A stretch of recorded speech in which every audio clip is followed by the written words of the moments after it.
Hi, this is GiGi again.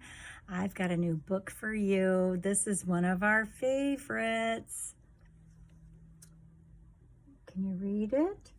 It says, Boggin, Blizzy, and Sleeter the Cheater, a book about fairness. And we love these books from when my son was little, and it's about building Christian character. They're good for everybody. Okay, let's read. Here's the first picture. It says, if you're ever out walking, let me see if I can do it like this so you can see it. If you're ever out walking and go too far north, where the winter winds whistle and snow gushes forth, and blizzards are howling, and polar bears growling, and things are so cold not a creature is prowling. And still, if you wander a teeny bit longer, the snow growing deeper, the sun growing stronger, you'll come to a village that's made out of snow, all the huts in a row with their windows aglow. The village of Fruzelberg, you ought to know.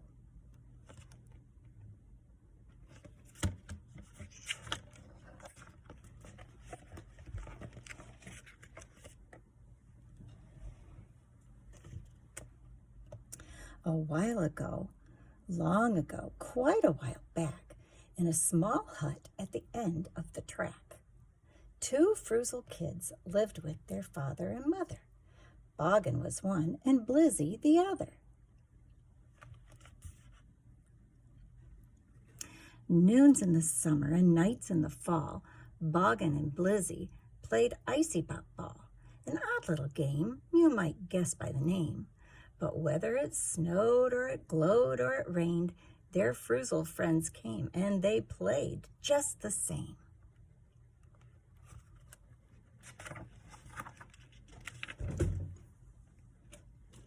That's how it went for a jolly long time, till something occurred that was rather a crime.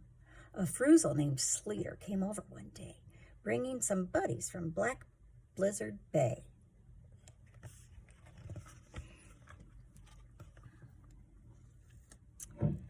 He came up to say that they wanted to play, but he thought that they ought to play different that day, and they sneered, they jeered, and made quite a display.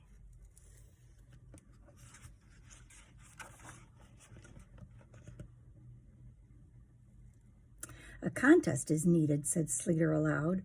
Let's have us a match. We've got quite a crowd.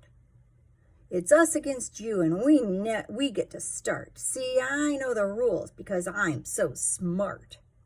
And then, with those words, Sleeter flew like a dart, throwing the other team's players apart. The icy ball blasted into their net. That was the nastiest trick they'd seen yet.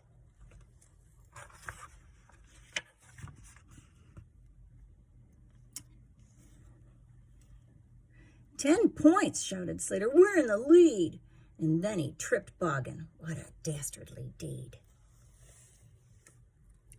For quite a long while, the game went the same. Sleeter the cheater was showing no shame. The other team's goals were no good, he would claim, as tempers were growing as hot as a flame.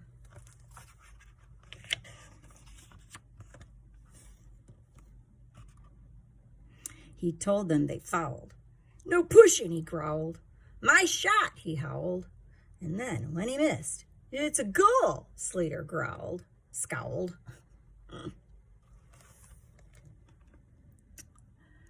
Boggin and Blizzy grew mad as a bee. They called a team meeting under a tree. They're cheating, said Blizzy. That's clear to see. Since they're going to cheat, then why shouldn't we?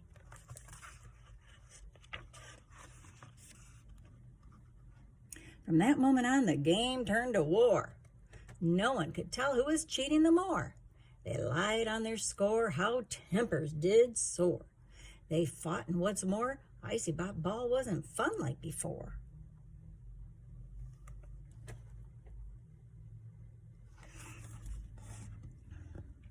At the end of the game, both teams claimed they won, but no one said things like, "My, wasn't that fun?" Instead, they all shouted, "We'll play you again. You'd better watch out, 'cause we'll whomp you then."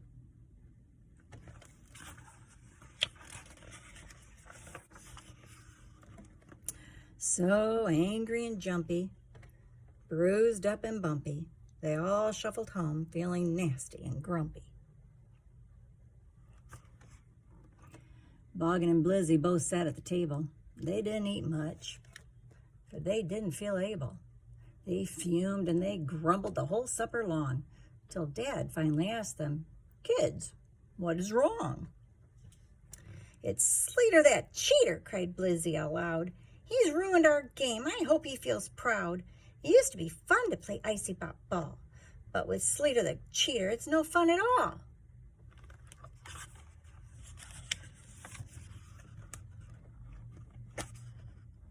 "Oh, that's too bad," said Dad, "that they all cheated so. You must feel quite proud that you didn't cheat, though." "Oh, my," sniffled Boggin. "Oh, but we cheated, too. I guess that we didn't know what else to do. We've cheated, and that means we're just like old Sleeter. I can't face the world. I'm a miserable cheater. I'll hide in my room, keep it dark as a tomb." And Boggin dropped onto the table in gloom. Now," said his mother, "don't be upset. Your chance to play fair is not over yet. The next time you play in a game against Sleeter, ignore what he does, 'cause he's only a cheater. If you get mad and you don't want to play, rather than cheating, just walk straight away. Just play to have fun, and in the long run, you'll make lots of friends for the fairness you've done."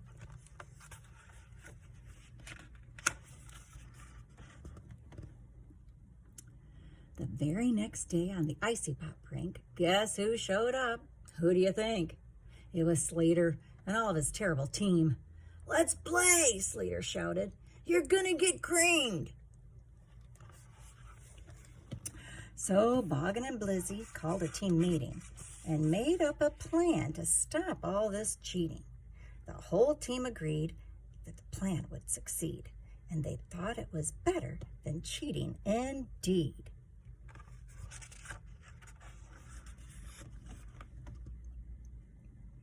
When the game started up, old Sleeter went to it.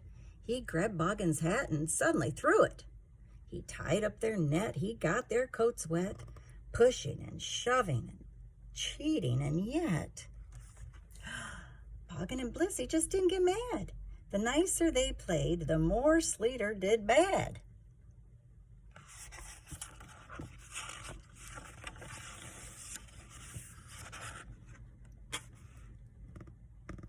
Soon, when the score had reached 90-0, Sleeter was feeling like quite a great hero, but some of his teammates were feeling quite badly.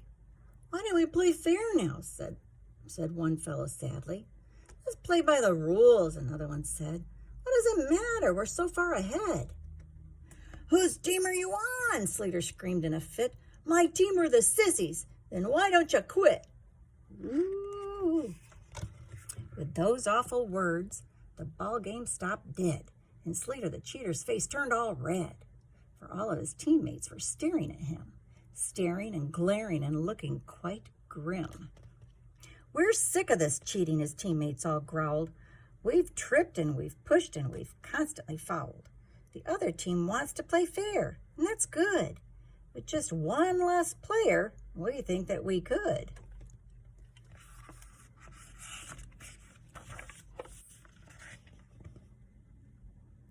Then they picked Sleeter up into the air and carried him off to a snowbank somewhere.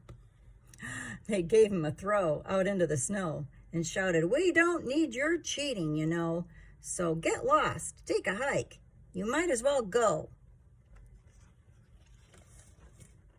The rest of the day they played icy pop ball, which they played just for fun, without cheating at all.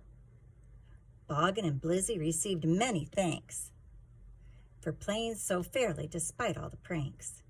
And the best thing of all, the kids found as they played, when nobody cheated, new friendships were made.